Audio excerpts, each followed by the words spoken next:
Quero te convidar a abrir a sua Bíblia lá no Evangelho que Lucas nos escreveu, no capítulo 24. Quero ler com os irmãos a partir do versículo 13. É um trecho comprido da palavra, mas mesmo assim, queridos, nós podemos meditar nesse texto e sermos verdadeiramente impactados e ministrados pela graça do nosso Senhor.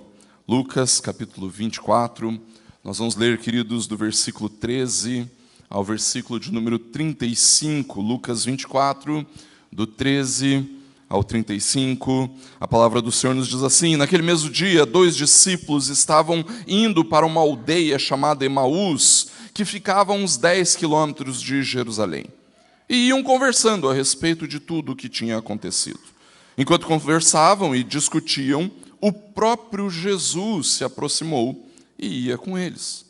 Porém, os olhos deles estavam como que impedidos de o reconhecer. Então ele lhes perguntou: o que é que vocês estão discutindo pelo caminho? E eles pararam entristecidos. Um, porém, chamado Cleopas, respondeu: será que você é o único que esteve em Jerusalém e não sabe o que aconteceu lá nestes últimos dias? Ele lhes perguntou: do que se trata? Eles explicaram aquilo que aconteceu com Jesus, o Nazareno, que era profeta, poderoso em obras e palavras, diante de Deus e de todo o povo, e como os principais sacerdotes e as nossas autoridades o entregaram para ser condenado à morte e o crucificaram. Nós esperávamos que fosse ele quem havia de redimir Israel. Mas depois de tudo isto, já estamos no 3º dia desde que essas coisas aconteceram. É verdade também que algumas mulheres do nosso grupo nos surpreenderam, indo de madrugada ao túmulo e, não achando o corpo de Jesus, voltaram dizendo que tinham uma visão de anjos, os quais afirmam que ele vive. De fato, alguns dos nossos foram ao túmulo e verificaram a exatidão do que as mulheres disseram, mas não o viram. Então ele lhes disse: como vocês são insensatos e demoram para crer em tudo o que os profetas disseram. Não é verdade que o Cristo tinha de sofrer e entrar na sua glória? E então, começando por Moisés e todos os profetas, explicou-lhes o que constava a respeito dele em todas as Escrituras. Quando se aproximavam da aldeia para onde iam, ele fez menção de passar adiante, mas eles o convenceram a ficar, dizendo: fique conosco, porque é tarde, o dia já está chegando ao fim. E entrou para ficar com eles. E aconteceu que, quando estavam à mesa, ele pegou o pão e o abençoou.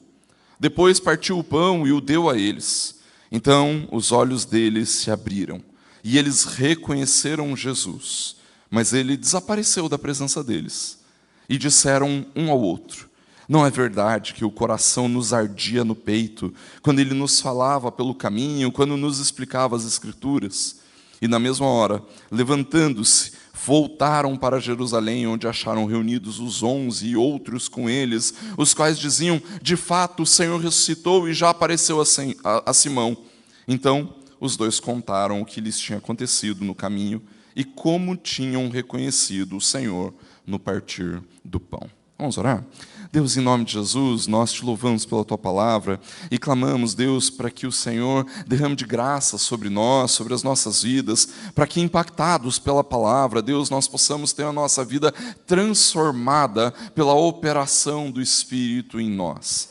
Age com graça, ministra as nossas vidas, nos faz perceber a verdade, reconhecer a verdade e nos alegrar com a verdade.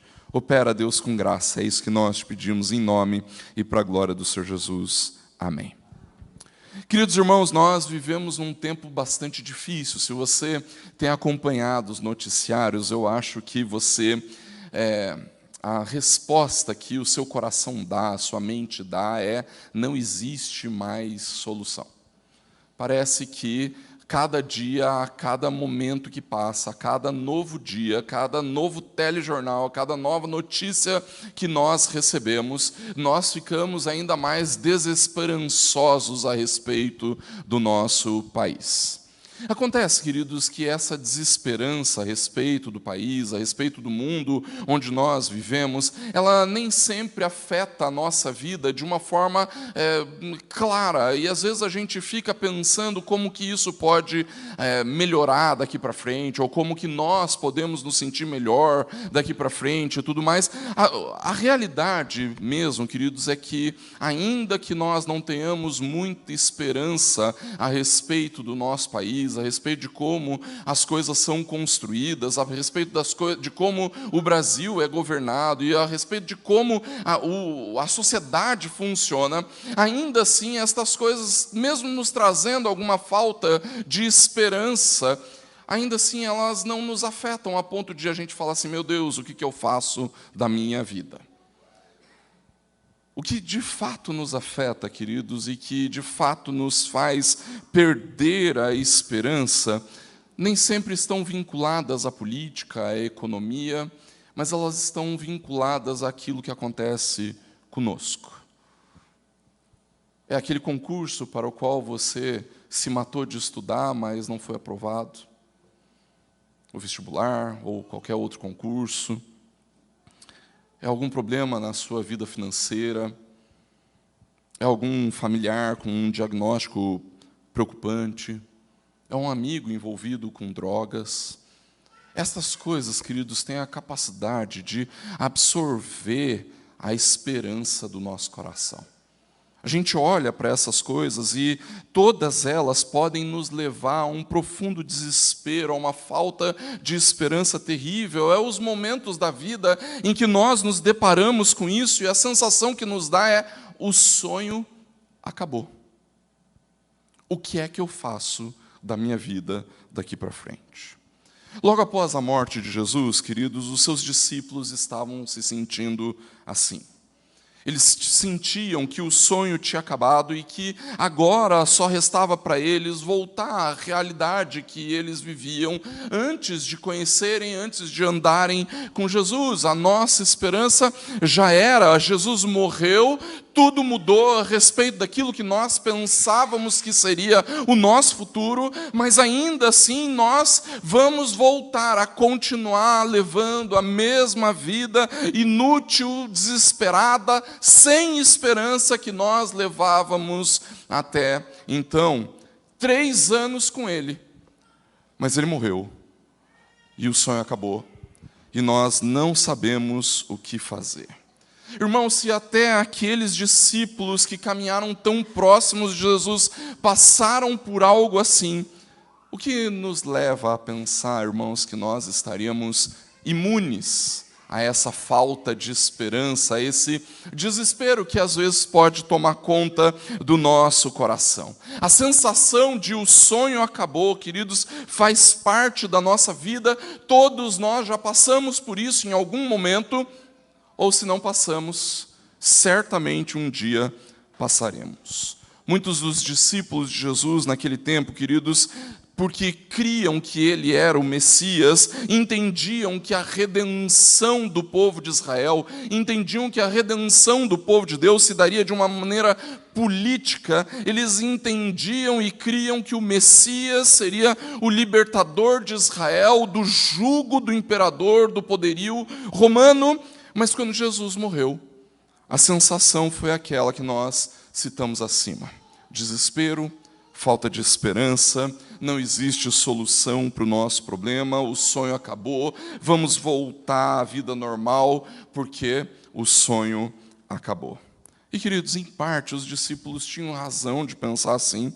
Na perspectiva humana, na perspectiva limitada dos discípulos, a morte de Jesus havia colocado para eles um ponto final a respeito daquela esperança, a respeito da esperança daqueles homens de uma redenção, de uma libertação, de uma solução para a vida que levavam. Para eles, como seria para nós também, a morte de Jesus colocava um ponto final na esperança. Todos nós teríamos motivos de desespero. No entanto, Jesus, por ser Deus, por ter autoridade sobre todas as coisas, inclusive sobre a morte, venceu a morte, e ele ressuscitou. E logo após a ressurreição, Jesus aparece a estes discípulos para falar com eles, para instruí-los, para demonstrar a sua vitória sobre a morte. Para aqueles discípulos, o sonho havia acabado, o desespero, a falta de esperança tomava conta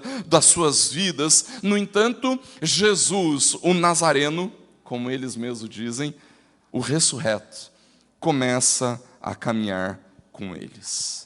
No entanto, por um breve momento, eles não percebem que Jesus estava caminhando com eles. A Bíblia nos diz que os olhos deles foram impedidos de perceber que era o Senhor que caminhava com eles e que falava com eles. E é exatamente por isso, queridos, que o momento do desespero, das dificuldades da vida, da falta de esperança, do caos em que nós nos encontramos muitas vezes, nos impede de perceber que o Senhor caminha conosco.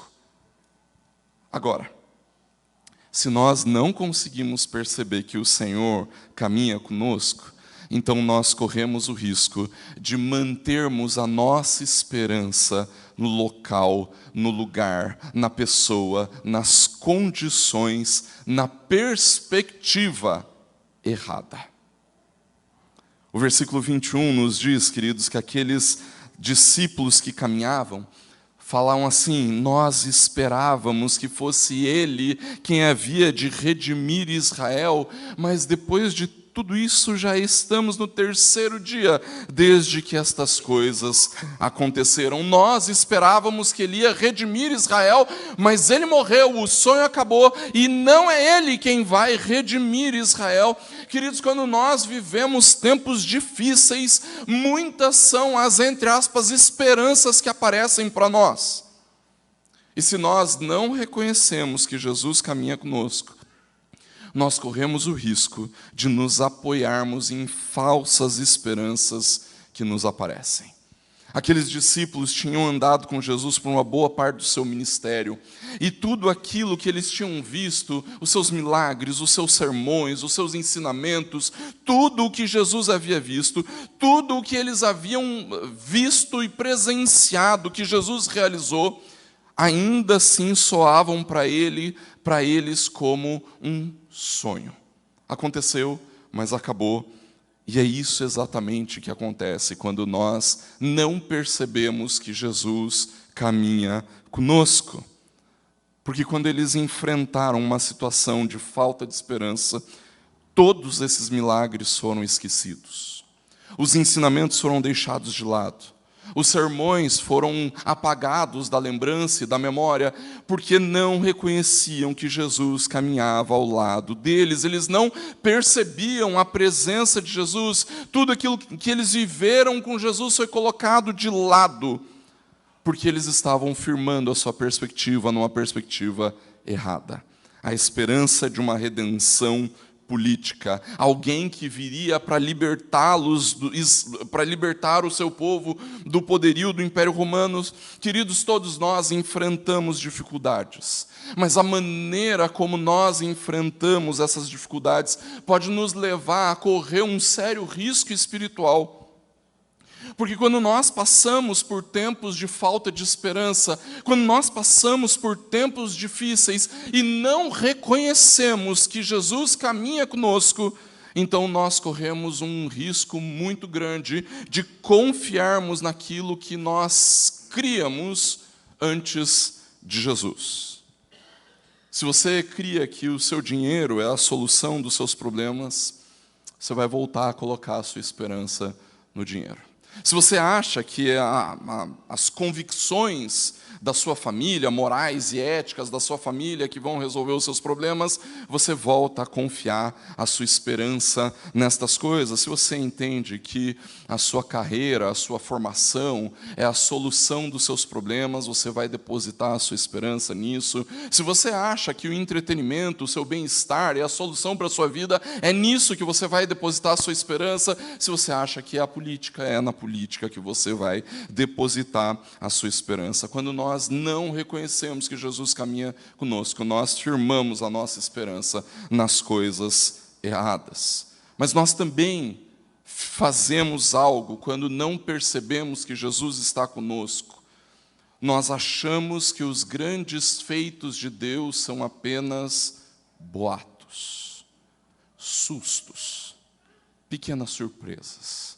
Não é assim que eles falam a respeito da notícia que eles receberam das mulheres que encontraram o túmulo vazio? É verdade que, no versículo 22, é verdade que algumas das mulheres do nosso grupo foram até lá e não viram o corpo, um anjo falou com elas. Mas isso, assim, deve ser só boato. Porque nós esperávamos a redenção de Israel e ainda não aconteceu. Queridos, quando nós não reconhecemos que Jesus caminha conosco, nós deixamos de lembrar, de perceber as ações graciosas dele sobre a nossa vida, mesmo em tempos difíceis. Nós ignoramos que um dia ele nos tirou das trevas, nós esquecemos dos grandes milagres que ele certamente já fez na nossa vida, nós deixamos de lado toda a graça e provisão que ele derrama sobre nós, porque não percebemos que estes grandes feitos são operações graciosas de Deus sobre nós. Tudo isso vira apenas um boato, um susto, alguma coisa fora do comum, que não pode restaurar a nossa esperança. Mas, queridos, a verdade é que, por causa da graça e da bondade do Senhor, em algum momento, mesmo em tempos de desespero, mesmo em tempos de dificuldades, Jesus se manifesta. E aí, quando nós percebemos que Ele está conosco, então, queridos, a nossa esperança é transformada, renovada, e nós somos chamados a confiarmos cada vez mais nele, porque se nós percebemos que o Senhor caminha conosco, então, queridos, aí nós somos lembrados dos grandes feitos de Deus na nossa vida. O versículo 30 e 31 nos diz assim: aconteceu que quando estavam à mesa, ele pegou o pão e abençoou.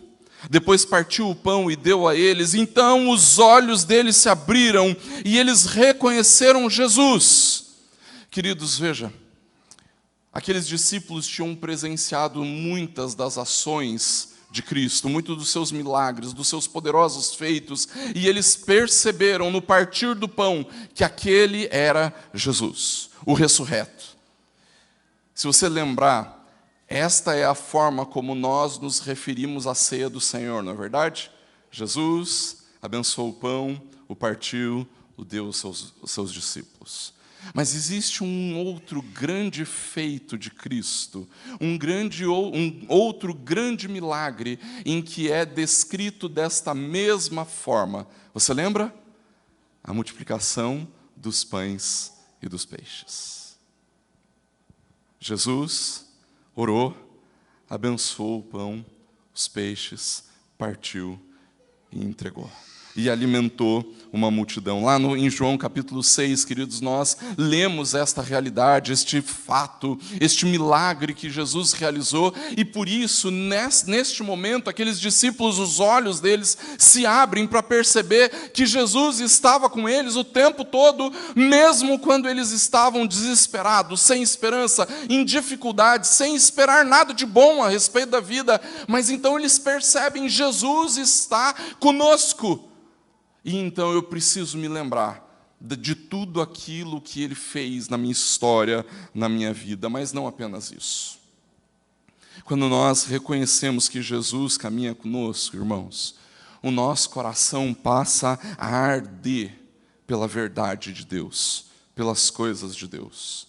Não é assim que eles descrevem o sentimento quando ouviam as coisas que Jesus falava? Porventura não nos ardia o coração enquanto Ele nos contava das coisas de Deus, nos revelava aquilo que estava escrito no Antigo Testamento, na lei e nos profetas. Queridos, quando nós percebemos o Senhor andando conosco, então nós precisamos, apesar das dificuldades, apesar das lutas, manter o nosso coração ardendo pelas coisas de Deus, pela verdade de Deus.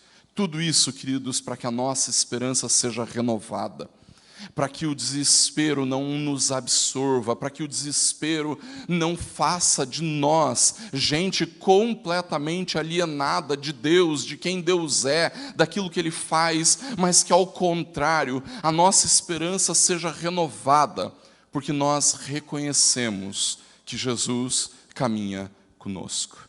E se Jesus caminha conosco, queridos, então, nós não precisamos entrar em desespero, nem a respeito do nosso país, nem a respeito das dificuldades que nós enfrentamos no nosso dia a dia. Que essa verdade, que a realidade e o conhecimento de saber Jesus caminha conosco, possa renovar o seu coração, revigorar a sua fé e sustentar a sua esperança de que no Senhor nós podemos provar do melhor desta vida.